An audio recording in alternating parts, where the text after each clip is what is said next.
ಬೆಂಗಳೂರಿನಲ್ಲಿ ಉಸಿರುಗಟ್ಟಿ ಮಹಿಳಾ ಟೆಕ್ಕಿ ಸಾವು ಪ್ರಕರಣಕ್ಕೆ ಸಂಬಂಧಪಟ್ಟಂತೆ ಟ್ವಿಸ್ಟ್ ಸಿಕ್ಕಿದೆ. ತನಿಖೆ ವೇಳೆ ಒಂದೊಂದೇ ಬಯಲಿಗೆ ಬರ್ತಾ ಇದೆ ಹಂತಕನ ವಿಕೃತಿಯ ಕೃತ್ಯಗಳು. ರಾಮಮೂರ್ತಿ ನಗರದ ಟೆಕ್ಕಿ ಶರ್ಮಿಳಾ ಕೊಲೆ ಪ್ರಕರಣಕ್ಕೆ ಸಂಬಂಧಪಟ್ಟಂತೆ ತನಿಖೆ ಆದ ಸಂದರ್ಭದಲ್ಲಿ ತನಿಖೆಯ ವೇಳೆಯಲ್ಲಿ ಒಂದೊಂದೇ ಮಾಹಿತಿಗಳು ಸಿಗ್ತಾ ಇವೆ. ನೆರೆಮನೆಯ 18 ವರ್ಷದ ಯುವಕ ಕರ್ನಾಲ್ ಕುರೈ ಬಾಯ್ ಬಿಟ್ಟಂತ ಸತ್ಯ ಇದೆ. ಬರೋದು ಎಸ್ಕೇಪ್ ಆಗೋದು ಹೇಗೆ ಅಂತ ಮೊದಲೇ ಪ್ಲಾನ್ ಮಾಡ್ಕೊಂಡಿದ್ದ ಈತ. ಮನೆ ಬಳಿ ಬಂದು 3 ಬಾರಿ ಸ್ಕೆಚ್ ಹಾಕಿದ್ನಂತೆ ಈ ಹಂತಕ ಕರ್ನಾಲ್. ಅತ್ಯಾಚಾರಕ್ಕೆ ಯತ್ನಿಸಿದ್ದ ವೇಳೆ ವಿಕೃತಿ ತೋರಿಸಿದ್ದಾನೆ ಈ ಹಂತಕ.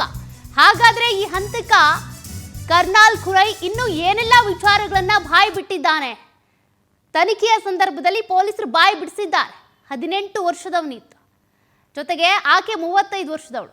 ಆಕೆ ಮೇಲೆ ಈತನಿಗೆ ಲವ್ ಆಗಿತ್ತು. ಆಕೆ ಒಪ್ಕೊಂಡಿರಲಿಲ್ಲ. ತದನಂತರ ಆಕೆ ಮನೆಗೇನೆ ಹೋಗಿ ತಬ್ಕೊಂಡು ತದನಂತರ ಆಕೆ ನಿರಾಕರಿಸಿದ್ದಕ್ಕೆ ಆಕ್ಷೇಪ ವ್ಯಕ್ತಪಡಿಸಿದ್ದಕ್ಕೆ ಆಕೆನ ಅತ್ಯಾಚಾರ ಮಾಡಿ ಕೊಲೆ ಮಾಡಿ ಬಂದಿದ್ದ, ಬೆಂಕಿ ಹಚ್ಚಿ ಸುಟ್ಟಾಕಿದ್ದ.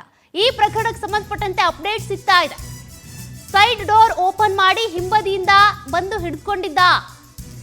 ಪ್ರತಿರೋಧ ಒಡ್ಡಿದ್ರಿಂದ, ಆಕೆ ಒದ್ದಾಡಿದ್ರಿಂದ ಸೋಫಾಗೆ ಶರ್ಮಿಳಾ ಕರ್ಕೊಂಡು ಹೋಗಿ ಸೋಫಾಗೆ ತಗಲಿತ್ತು ಆಕೆಯ ತಲೆ. ಹೀಗಾಗಿ ರಕ್ತಸ್ರಾವ ಆಗಿತ್ತು. ಆದ್ರೂ ಕೂಡ ಶರ್ಮಿಳಾಳನ್ನ ಬಿಟ್ಟಿರಲಿಲ್ಲ ಈತ. ಹಿಡ್ಕೊಂಡೇ ಇದ್ದ, ಅತ್ಯಾಚಾರಕ್ಕೆ ಯತ್ನಿಸಿದ್ದ.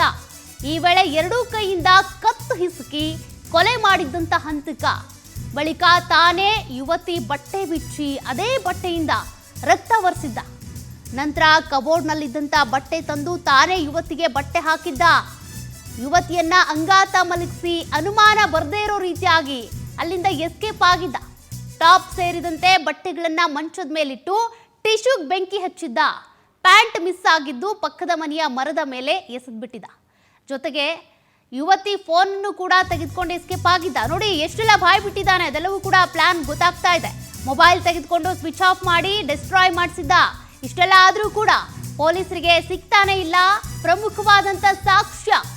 ಅತ್ಯಾಚಾರಕ್ಕೆ ಯತ್ನಿಸಿದ್ದು FSL ರಿಪೋರ್ಟ್ ಬಂದ್ರೆ ಐ ವಿಟ್ನೆಸ್ ಮನೆಯಲ್ಲಿ ಯುವತಿ ದೇಹದ ಮೇಲಿನ ಫಿಂಗರ್ ಪ್ರಿಂಟ್ ಸಾಕ್ಷ್ಯ ಇವೆಲ್ಲ ನಾಶ ಮಾಡಿಬಿಟ್ಟಿದ್ದಾನೆ. ಬೆಂಕಿ ಹಚ್ಚಿದ್ರಿಂದ ಇವೆಲ್ಲವೂ ಕೂಡ ಸಂಪೂರ್ಣ ನಾಶ ಆಗಿವೆ. ಇನ್ನು ಎಲ್ಲ ಸಾಕ್ಷ್ಯ ನಾಶ ಆಗಿರೋದ್ರಿಂದ ಪೊಲೀಸರಿಗೆ ಇದು ಸವಾಲು. ಜನವರಿ 3ರಂದು ರಾಮಮೂರ್ತಿ ನಗರ ಠಾಣಾ ವ್ಯಾಪ್ತಿಯಲ್ಲಿ ನಡೆದಿರುವಂತಹ ಘಟನೆ. ಅಕ್ಸೆಂಚರ್ ಸಾಫ್ಟ್ವೇರ್ ಕಂಪನಿಯಲ್ಲಿ ಇಂಜಿನಿಯರ್ ಆಗಿದ್ದಂಥ ಶರ್ಮಿಳಾ ಆಕೆಯ ಸಾವಿಗೆ ಸಂಬಂಧಪಟ್ಟಂತೆ ಪೊಲೀಸರ ತನಿಖೆಯಲ್ಲಿ ಸಾಕಷ್ಟು ಮಾಹಿತಿ ಸಿಕ್ಕಿದೆ.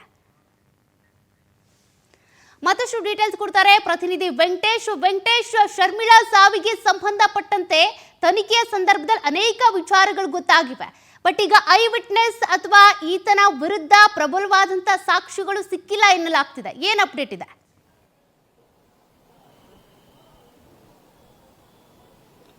ಸೌಖ್ಯ, ಮಂಗಳೂರು ಮೂಲದ ಶರ್ಮಿಳಾ ಕೊಲೆ ಕೇಸಿಗೆ ಸಂಬಂಧಪಟ್ಟಂತೆ ಈಗಾಗಲೇ ಪೊಲೀಸರ ತನಿಖೆಯನ್ನು ಮುಂದುವರಿಸಿದರಲ್ಲಿ ಆರೋಪಿ ಕರ್ನಲ್ ಕುರೈ ಏನಿದ್ದಾನೆ ಈತ ಕೆಲವು ಮಾಹಿತಿಗಳನ್ನು ಕೂಡ ಪೊಲೀಸರ ಮುಂದೆ ಹೇಳಿರುವಂತದ್ದು. ಅದರಲ್ಲಿ ಈಗ ಆಕೆಯ ಮೇಲೆ ಅತ್ಯಾಚಾರ ಆಗಿದೆಯಾ ಇಲ್ವೋ ಅಂತ ಕೂಡ ಒಂದು ವರದಿ ಬರಬೇಕು. ಆ ವರದಿಗಾಗಿ ಕಾಯ್ತಾ ಇದ್ದಾರೆ. ಅದರಲ್ಲಿ ಪೊಲೀಸರ ಮುಂದೆ ತನಿಖೆಯ ಸಂದರ್ಭದಲ್ಲಿ ಈತ ಹೇಳಿರುವಂತಹ ವಿಚಾರಗಳೇನಂತ ಹೇಳಿದ್ರೆ, ಹಲವು ಬಾರಿ ಮನೆ ಮೇಲೆ ಹೋಗ್ತಿದ್ದಂತ ಸಂದರ್ಭದಲ್ಲಿ ಆಕೆ ಕೂಡ ನೋಡ್ತಿದ್ರು, ಸ್ಮೈಲ್ ಮಾಡ್ತಾ ಇದ್ರು ಅಂತ ಹೇಳಿದ. ಹಾಗಾಗಿ ಮನೆ ಒಳಗಡೆ ಹೋದ್ರೆ ಮತ್ತೆ ಯಾವ ರೀತಿಯಾಗಿ ತಪ್ಪಿಸ್ಕೊಳ್ಬೇಕು ಅಂತ ಹೇಳಿ ಕೂಡ 2-3 ಬಾರಿ ಪ್ಲಾನ್ ಮಾಡಿರ್ತಾನೆ. ಮನೆಯ ಮೈನ್ ಡೋರ್ ಕೂಡ ಲಾಕ್ ಆಗಿರೋದ್ರಿಂದಾಗಿ ಸ್ಲೈಡ್ ವಿಂಡೋ ಏನಿರುತ್ತೆ ಅದರ ಮುಖಾಂತರವಾಗಿ ಒಳಗಡೆ ಹೋಗ್ತಾನೆ. ಆ ಒಳಗಡೆ ಹೋದಂತ ವೇಳೆಯಲ್ಲಿ ಆಕೆಯ ಮೇಲೆ ಅತ್ಯಾಚಾರಕ್ಕೆ ಯತ್ನ ಮಾಡ್ತಾನೆ. ಆಕೆ ಪ್ರತಿರೋಧ ಒಡ್ಡಿದಂತಹ ಸಂದರ್ಭದಲ್ಲಿ ತಲೆಯನ್ನ ಹಿಡಿದು ಎಳಿತಾನೆ. ಆಗ ಸೋಪಾಗಿ ತಲೆ ತಗಲಿ ರಕ್ತಸ್ರಾವ ಆಗುತ್ತೆ. ಹಾಗೆ ಪ್ರಜ್ಞೆ ಹೇಳಲಾಗ್ತಾಳೆ. ಆ ಸಂದರ್ಭದಲ್ಲಿ ಕೂಡ ಆತ ಅತ್ಯಾಚಾರಕ್ಕೆ ಯತ್ನ ಮಾಡ್ತಾನೆ. ಅದಾದ ಬಳಿಕ ಆಕೆಯನ್ನ ಉಸಿರುಗಟ್ಟಿ ಸಾಯಿಸ್ತಾನೆ. ಆಗ ಆಕೆಯ ಬಟ್ಟೆಯನ್ನೆಲ್ಲ ಬಿಚ್ಚಿ ರಕ್ತದಿಂದ ಎಲ್ಲ ಒರೆಸಿ ತದನಂತರ ಆ ಬಟ್ಟೆಯನ್ನ ತೆಗೆದುಕೊಂಡು ಕಬೋರ್ಡ್ ಅಲ್ಲಿ ಇಡ್ತಾನೆ. ಮತ್ತೊಂದು ಜೊತೆ ಬಟ್ಟೆಯನ್ನ ತಂದು ಆಕೆಗೆ ಧರಿಸಿ ಆಕೆಯನ್ನ ಎಳೆದು ಆ ರೂಮ್ ಹತ್ರ ತಂದು ಹಾಕಿರ್ತಾನೆ. ಆಗ ಸೋಫಾ ಮೇಲೆ ಇಟ್ಟು ಕೆಲವು ಬಟ್ಟೆಗಳನ್ನ ಇಡ್ತಾನೆ. ಆಗ ಸೋಫಾ ಹತ್ರ ಇದ್ದಂತ ಬಟ್ಟೆಗಳಿಗೆ ಟಿಶ್ಯೂ ಪೇಪರ್ ಅನ್ನು ಇಟ್ಟು ಬೆಂಕಿ ಹಚ್ತಾನೆ. ಬೆಂಕಿ ಹಚ್ಚಿದ ನಂತರ ಕೂಡ ಈತ ಎಸ್ಕೇಪ್ ಆಗ್ತಾನೆ. ಹೋಗುವಂತಹ ವೇಳೆಯಲ್ಲಿ ಕೂಡ ಈತ ತನ್ನ ಪ್ಯಾಂಟ್ ಅನ್ನ ಮರೆತು ಹೋಗಿರ್ತಾನೆ. ಅದನ್ನ ತೆಗೆದುಕೊಂಡು ಹೋಗಿ ಆ ಪಕ್ಕದ ಒಂದು ಮನೆ ಏನಿರುತ್ತೆ ಆ ಒಂದು ಮನೆಯ ಕಾಂಪೌಂಡ್ ಪಕ್ಕದಲ್ಲಿರುವಂತಹ ಮರದ ಮೇಲೆ ಕೂಡ ಹಾಕಿರ್ತಾನೆ. ಸೊ ಎಲ್ಲವನ್ನು ಕೂಡ ಆತ ಹೇಳಿರುವಂತದ್ದು. ಹೀಗೆ ಆಕೆಯನ್ನ ಅತ್ಯಾಚಾರಕ್ಕೆ ಯತ್ನ ಮಾಡ್ತಾನೆ. ಆ ಸಂದರ್ಭದಲ್ಲಿ ಆಕೆ ಪ್ರತಿರೋಧ ಹೊಡೆದಾಗ ಈ ರೀತಿಯಾದಂತಹ ಕೃತ್ಯವನ್ನು ಮಾಡದೆ ಅಂತ ಹೇಳ್ತಾನೆ. ಇಷ್ಟೆಲ್ಲ ಆದ ನಂತರ ಮೊಬೈಲ್ ಅನ್ನ ಕೂಡ ತೆಗೆದುಕೊಂಡು ಹೋಗಿ ಆತ ಮೊಬೈಲ್ ಎಲ್ಲ ಸ್ವಿಚ್ ಆಫ್ ಮಾಡಿ ಒಂದು ವಾರಗಳ ಕಾಲ ಇಟ್ಟಿರ್ತಾನೆ. ಅದು ಯಾರಿಗೂ ಕೂಡ ಗೊತ್ತಾಗಲ್ಲ. ಈತ ಪ್ರತಿನಿತ್ಯ ಕೂಡ ಮೊಬೈಲ್ ಅನ್ನ ಟಿವಿ ನ್ಯೂಸ್ ಚಾನೆಲ್ಗಳನ್ನ ನೋಡ್ತಾ ಇರ್ತಾನೆ. ಈ ಕೇಸ್ಗೆ ಸಂಬಂಧಪಟ್ಟಂತೆ ಏನಾದ್ರು ಅಪ್ಡೇಟ್ ಬಂದಿದೆಯಾ ಅಂತ ಹೇಳಿ ಯಾವುದು ಬರದೇ ಇದ್ದಂತ ವೇಳೆಯಲ್ಲಿ ಆತ ಫೋನ್ ಅನ್ನು ಆನ್ ಮಾಡ್ತಾನೆ. ಆ ಸಂದರ್ಭದಲ್ಲಿ ಪೊಲೀಸರು ಲೊಕೇಶನ್ ಟ್ರೇಸ್ ಮಾಡಿದಂತ ಸಂದರ್ಭದಲ್ಲಿ ಆರೋಪಿ ಇವನೇ ಅಂತ ಹೇಳಿ ಗೊತ್ತಾಗುತ್ತೆ.